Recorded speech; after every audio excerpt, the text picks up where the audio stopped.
আসসালামু আলাইকুম। এটা একটা সিলিং ফ্যান। এটা কয়েল বাদাই করার জন্য আনছি।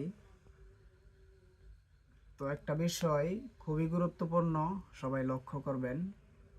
আমাদের প্রত্যেকেরই বাসাত কিন্তু এরকম একটা একটা দুইটা পাঁচটা ফ্যান কিন্তু থাকে। তো এই ফ্যানটার কয়েলটা দেখেন কত সুন্দর। কয়েলটা একটু দেখাও। তার কিন্তু একদমই নতুন। তো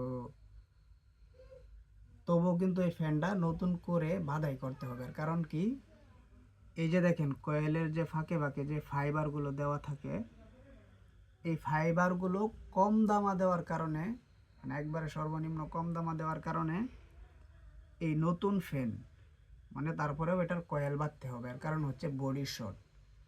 আর বডি শর্ট কখন হয়? যখন এই ফাইবারগুলো দুর্বল হয়ে যায়, ভিতরে ছিদ্র হয়ে এই কয়েলটা বডির সাথে অ্যাটাচ হয়ে যায়, তখন আর ফ্যান ঘুরে না।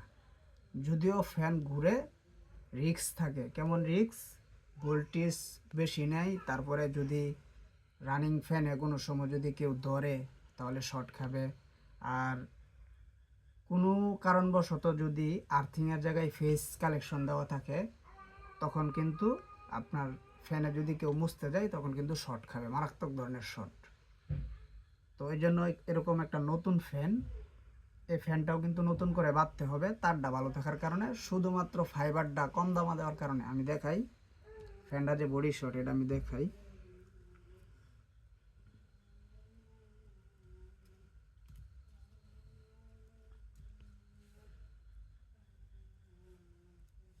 এটা হচ্ছে সিরিজ লাইন। এই দেখেন,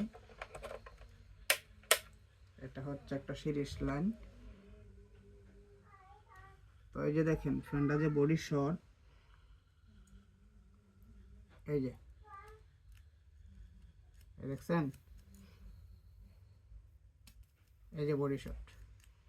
মানে এই ফ্যানটা বডি শর্ট যদি না হইতো, এখানে যদি আমি এরকম বাড়ি দিতাম তাহলে কিন্তু লাইন কানেক্ট হইতো না। এই যে দেখেন কি পরিমাণে বডি শর্ট, দেখছেন? তো সবাই যাদেরকে দিয়ে ফ্যান বাঁধাই করেন, খুব ভালো দক্ষ মিস্ত্রি দিয়ে ফ্যান বাঁধাই করবেন।